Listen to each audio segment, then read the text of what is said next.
Bonjour les amis. Aujourd'hui, je vais faire une petite vidéo un peu plus longue. C'est le samedi, donc vous devriez avoir un peu plus de temps que les 5 minutes normalement, mais en réalité, vous avez vu, c'est toujours 6-7 minutes. Donc cette fois, ça va être un peu plus long. Aujourd'hui, je vais taper un peu plus fort aussi.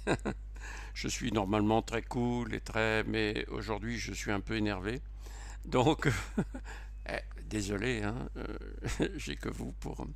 Alors voilà, j'ai écouté sur France Culture hier à midi, donc dans le journal, parler d'un bouquin que vient de sortir Monsieur Hervé Kempf. Alors je connaissais pas ses livres.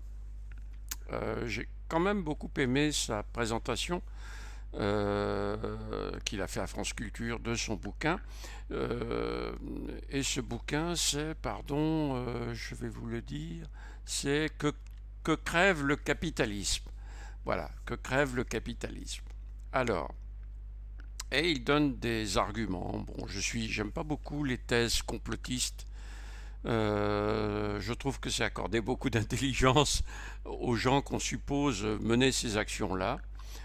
Je pense que c'est une évolution normale des choses, c'est-à-dire que dans la civilisation, il y a des opportunités. Le Covid-19 est une opportunité pour beaucoup de gens. Hein, ils sont prêts à tuer père et mère. Les gens de la pharmacie, par exemple, pour attraper le marché. Voilà. Donc et alors ils font des choses incroyables, comme par exemple faire interdire l'hydroxychloroquine, alors qu'on n'avait pas encore pu vérifier véritablement si ça soignait, ou du moins qu'on pouvait continuer à vérifier, hein, parce que si ce médicament était dangereux au point de l'interdire, là, comme ça, brutalement, au début d'une épidémie qu'il est censé soigner, d'après des spécialistes, n'est-ce pas? Eh bien, ça veut dire que le ministre de la Santé qui a signé cette ordonnance euh, aurait dû quand même préserver la population depuis bien avant. Hein. La ministre devait être là en poste depuis, je sais pas, 3-4 ans, 2-3 ans. Et avant, elle était dans des instances hautement sophistiquées de la médecine et elle n'a pas interdit. Ah, écoutez, il y a des choses qui vont pas bien. Bon, donc, je dirais que ces thèses complotistes m'ennuient beaucoup. Alors, en plus, si on y met des termes religieux, des choses comme ça, alors là, c'est vraiment une horreur pour moi. Et lui a expliqué, donc Hervé Kempf, a expliqué des choses qui me paraissent très sérieuses, toujours dans le même état d'esprit. C'est-à-dire qu'il n'y a pas de gens véritablement coupables, il y a des gens qui profitent de situations. Sa thèse, en gros, hein, des riches, travaillent pour que on puisse implanter des nanotechnologies en même temps que le vaccin. Pourquoi en même temps que le vaccin? À mon avis, il y a bien plein d'autres occasions. Euh, Parce qu'ils savent, eux, que le monde va s'effondrer. Si vous ne le savez pas, ou en tous les cas, si vous ne tenez pas compte de cette information, eux en tiennent compte. Hein. Donc effectivement, ces gens-là ont un problème. Comment survivre à cet effondrement?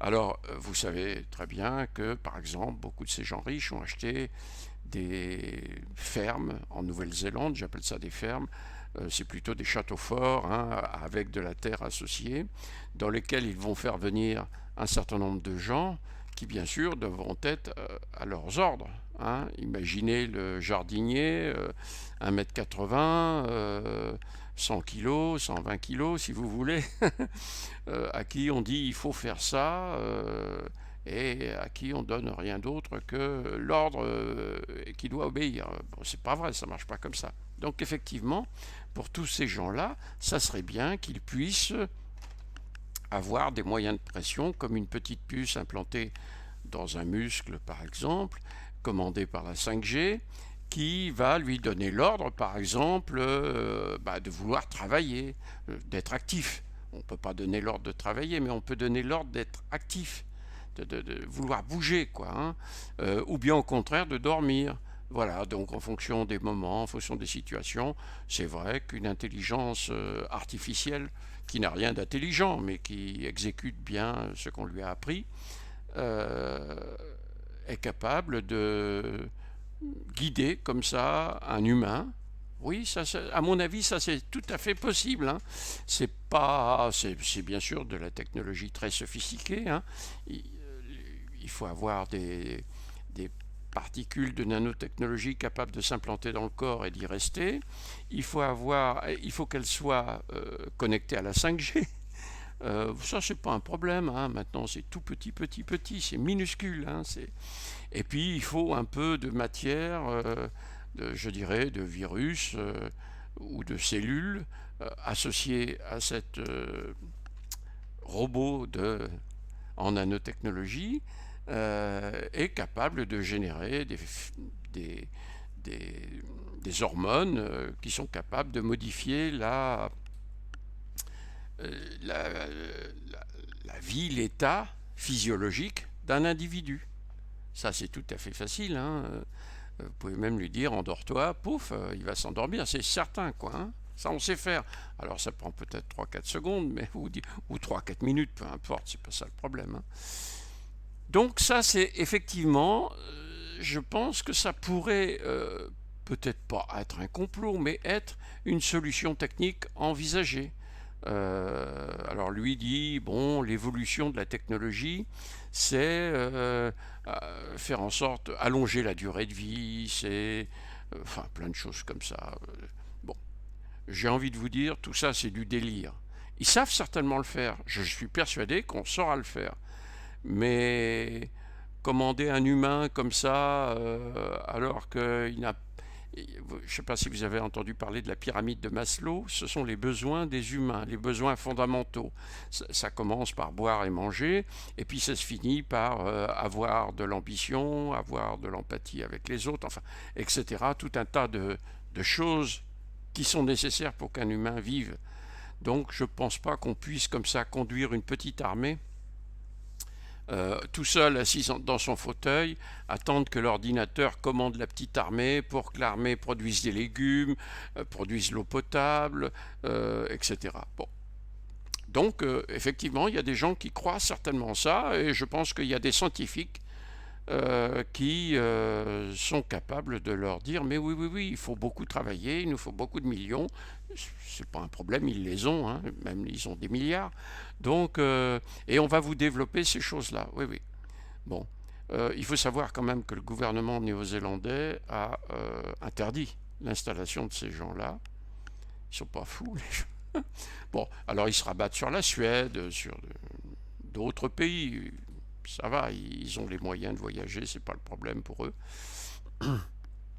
Bon, je veux dire, alors, la thèse de Hervé Kempf, c'est de dire il faudrait faire tomber cette civilisation, hein. Je vous ai donné le titre de son bouquin. Voilà, le problème de ces bouquins-là, de toutes ces thèses, alors il y a ceux qui disent, bon, ben, on constate que la civilisation va s'effondrer. Il y a ceux qui disent, il faudrait qu'elle s'effondre. Je suis presque de ceux qui disent, il faudrait qu'elle s'effondre, mais il faut qu'elle attende un peu. Moi, j'ai une thèse un peu inverse. Je dis, il faut que la civilisation continue, qu'on en profite pour se préparer, et que, à partir du moment où la densité de gens préparés est suffisamment grande, eh bien, que cette civilisation s'arrête. Alors moi je suis français, hein, je parle en France, j'essaye bien sûr de communiquer avec quelques pays européens, 7 ou 8, mais j'avoue que j'ai pas vraiment de succès. D'ailleurs en France, je ne sais pas si j'ai vraiment de succès non plus, bien sûr, je suis surpris. Je viens de faire une petite vidéo, paf, je tombe sur des gens avec qui je cause sur Facebook. C'est surprenant, des gens qui me connaissent, alors qu'on ne s'est jamais parlé. Donc j'ai une toute petite notoriété. Euh, voilà, donc la civilisation, il ne faut pas qu'elle s'effondre maintenant. Si elle s'effondre maintenant, vous n'imaginez pas, déjà, le nombre de morts qu'il va y avoir alors que la civilisation continue est énorme. On n'imagine pas ce que vont provoquer le chômage, les conséquences de la plus grande malnutrition en France. La France devient un pays... enfin, ils annoncent la crise de 29, hein, pire que la crise de 29. La crise de 29, les gens mouraient sur les trottoirs. Hein. Vous vous en souvenez pas, moi non plus. Et on ne parle pas beaucoup, c'est très difficile de trouver des informations en France sur la crise de 29. C'est incroyable. Les historiens, là, n'ont pas fait leur boulot, quoi. C'est pourtant important. Mais déjà, la crise de 2008, les souvenirs qu'on en a, par exemple, c'est à quelle date qu'elle a commencé cette crise où toutes les banques se sont arrêtées? Allez-y, trouvez une information. Impossible, impossible. Il faut aller dans des documents belges ou suisses pour trouver cette information. Ou américains, bien sûr, mais ça... voilà. Donc, on n'a pas de mémoire. Je dirais qu'on refuse d'avoir une mémoire. D'ailleurs, on refuse d'avoir une mémoire sur les choses graves du passé et on refuse d'avoir une perception du futur, compréhension du futur. Oula, je ne sais pas où on va, mais ça va aller assez mal. Donc voilà, donc nous, par rapport à tous ces gens qui parlent de l'effondrement, nous on parle de l'effondrement pour dire il va arriver, dépêchons-nous à faire ce qu'il faut. Tous les autres disent l'effondrement va arriver. Alors les gens qui font de la transition écologique vous disent bon, il faut diminuer les émissions de CO2. Mais attendez, la fonte du permafrost émet autant de CO2, et là ça va se passer dans les 10 ans qui viennent, parce que 35 degrés à Novosibirsk, vous pouvez mettre un glaçon sur le sol, il ne reste pas longtemps sous forme de glaçon, hein, il se transforme en eau. Et donc, ça, même si la chaleur monte, hein, ça doit quand même réchauffer le sol assez rapidement. Et donc, eh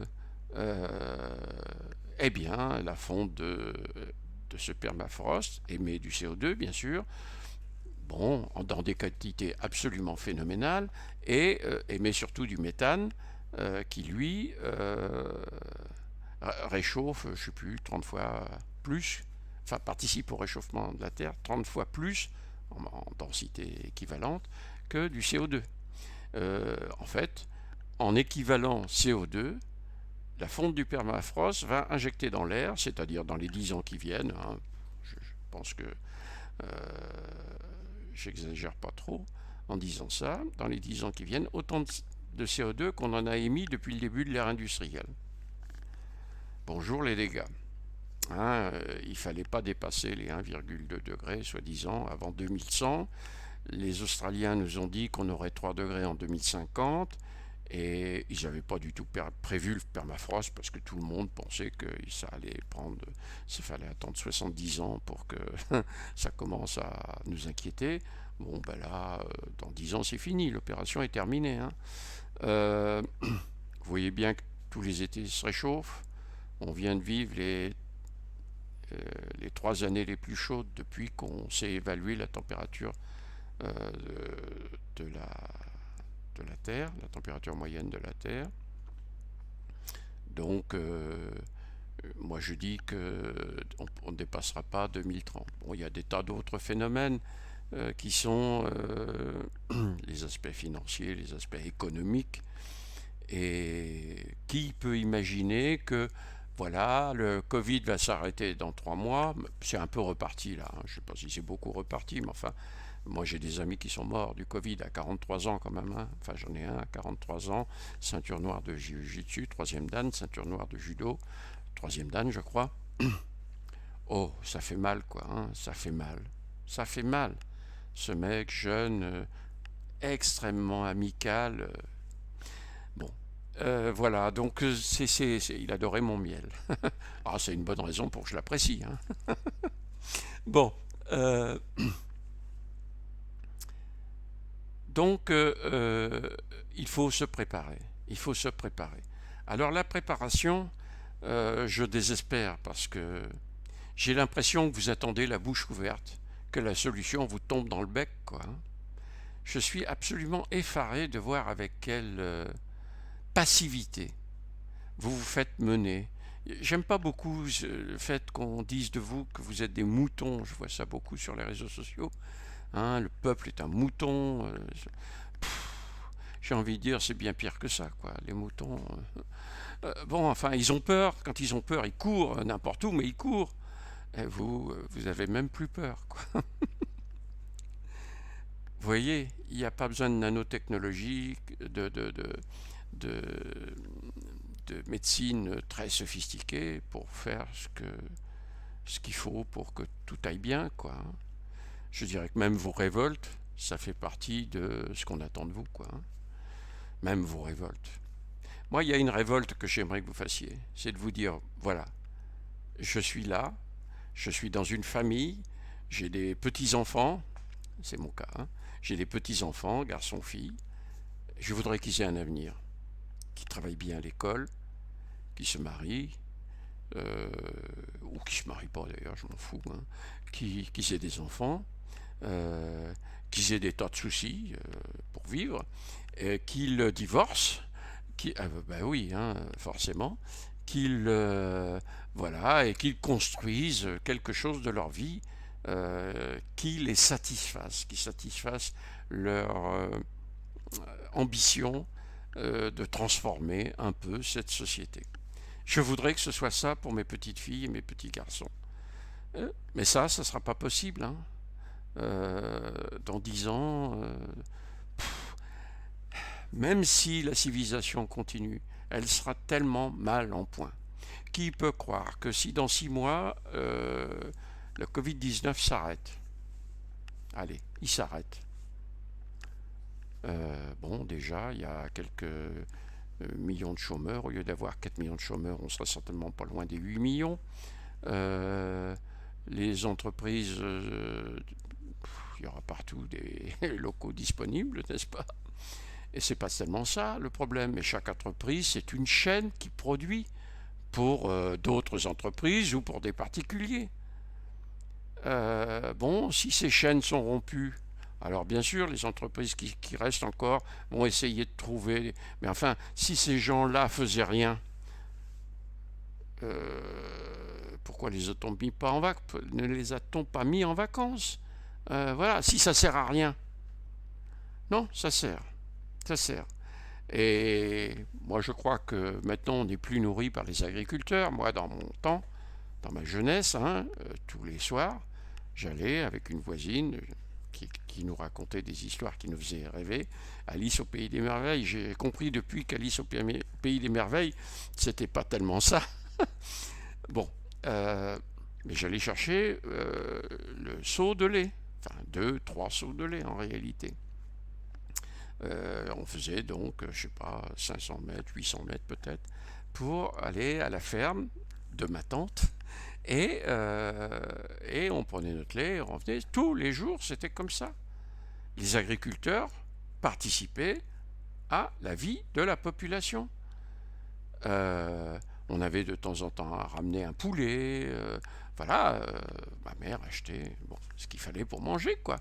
C'était la ferme qui nous nourrissait. Maintenant, le poulet, il est issu de l'industrie agroalimentaire. Je ne dis pas que le poulet vit dans les bacs du supermarché. Non, je ne dis pas ça. Hein. Mais c'est à peu près ça. Hein. C'est à peu près ça. Bon. Donc on risque, et ce risque n'est pas utopique, on risque d'avoir de gros problèmes d'approvisionnement alimentaire. Il ne faut tout de même pas oublier qu'au début de la crise au début de cette année, il y a des camions de l'armée, je crois, qui sont allés apporter des aliments dans des cités. Voilà, donner à manger aux cités.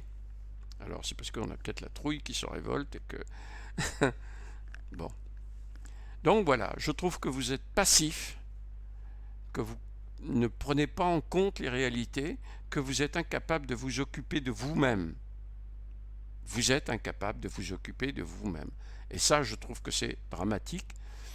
Alors, je viens de discuter avec une dame, là, qui me dit que sa fille a fait un jardin, maintenant elle commence à cultiver dans la forêt parce qu'il fait trop chaud et que... agroforesterie. Bon, Il y a des gens qui font ça, mais ils font ça pas intelligemment. Ils font ça en dépit du bon sens, en cultiver des légumes. Total, elle va accoucher là, hein, cette dame. Elle se reconnaîtra. Enfin, sa mère la reconnaîtra. Elle va accoucher. Il n'y a personne qui s'occupe des légumes pendant qu'elle va accoucher. Vous voyez? Donc déjà là, il faudrait qu'il soit deux peut-être. Et puis quand on continue à étudier ça, bah, il faut qu'il fasse les fermes de la vie. Hein. C'est la seule solution pour vivre. Hein. Il faut qu'il fasse les fermes de la vie. Les fermes de la vie, c'est 500 personnes, un terrain de 1 hectare et 4 années de développement, de maturation, je dis, parce qu'il y a beaucoup de construction à faire sur ces fermes. Attention, on construit pendant ces 4 années, pendant que cette civilisation existe, comme c'est des terres agricoles, je suppose qu'on n'aura jamais le droit de construire, à moins que nos gouvernants, ceux actuels et les futurs, comprennent qu'il y a quand même urgence. Mais sinon, on pourra juste cultiver, quoi. C'est de la terre agricole, on fait du jardinage, on plante des arbres fruitiers, on plante. On a même des problèmes pour faire des toilettes sèches, et pourtant, hein, quand on a 40 ou 50 personnes sur une surface d'1 hectare qui travaillent, alors moi je leur ai dit, bah, écoutez, tant qu'on n'a pas l'autorisation de faire une cabane de 1 mètre carré ou 1 mètre 20, enfin c'est pas très grand, une toilette sèche, eh ben on fait les fesses à l'air, quoi. Voilà, ce sera l'attraction, ce sera l'attraction du lieu. Je plaisante, hein, évidemment. Chacun fera comme il voudra, comme il pourra surtout. Et voilà, donc ce sont des choses tout à fait naturelles, tout à fait, oui c'est le cas de le dire, tout à fait naturelles, non mais le jardinage je veux dire. Hein. Et sur cette surface de 1 hectare, on produit la nourriture pour 500 personnes pour toute l'année, pendant toute l'année. Et puis on recommencera l'année prochaine, et puis l'année suivante, et puis l'année suivante. Alors, sauf les 2 premières années, où là, les légumes qu'on est capable de produire, par exemple, bon, bah, ça nourrira peut-être 50 personnes, quoi. Hein. Mais c'est très important, ces 50 personnes, parce que vous allez avoir dans les semaines qui viennent, dans les mois qui viennent, le mois prochain, hein, on est à fin septembre, on est le 26 septembre, le mois prochain, mois d'octobre, les entreprises vont là dégringoler. Hein. Donc des chômeurs, il y en a. Alors bien sûr, les chômeurs, ils sont indemnisés, quoi. Enfin, certains d'entre eux. Hein. Parce que sur 9 millions de chômeurs effectifs, il y a 4 millions qui sont en catégorie A actuellement. Hein. Bon, les chiffres, c'est à peu près, évidemment. Enfin, à mon avis, on a dépassé. Bon, alors, donc tous ces gens-là, il y en a qui sont très malheureux. Pour des tas de raisons, y compris parce qu'ils n'ont pas de quoi manger, des plats corrects, quoi, hein, de la nourriture correcte. Bon, eh bien, les fermes de la vie vont pouvoir apporter à ces gens-là cette nourriture. Ceux qui peuvent acheter de la nourriture dans les grandes surfaces, ils continueront à y aller. Ils ne vont pas prendre les légumes qui sont produits par la ferme, ce qu'on appelle une ferme, hein, en fait, ce jardin, alors qu'il y a des gens qui crèvent la dalle. Donc, on va leur donner ces légumes. Ça va apprendre aussi aux gens ce que c'est que l'altruisme. Hein. Oui, je dirais que la plus forte transformation, c'est pas le jardin en lui-même, hein, c'est pas la ferme en elle-même, c'est les gens qui sont dessus, qui vont apprendre à vivre ensemble, à vivre en communauté.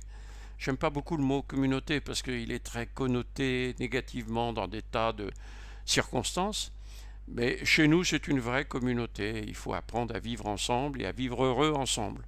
Donc à pas faire de mal, et au contraire, à apporter le bien-être. Voilà. Bon, je vais arrêter là, même si j'ai bien envie de continuer. Vous voyez, aujourd'hui, je suis un peu en colère. Le mot est pas trop fort, même si je viens d'avoir d'excellentes nouvelles par une dame. D'excellentes nouvelles.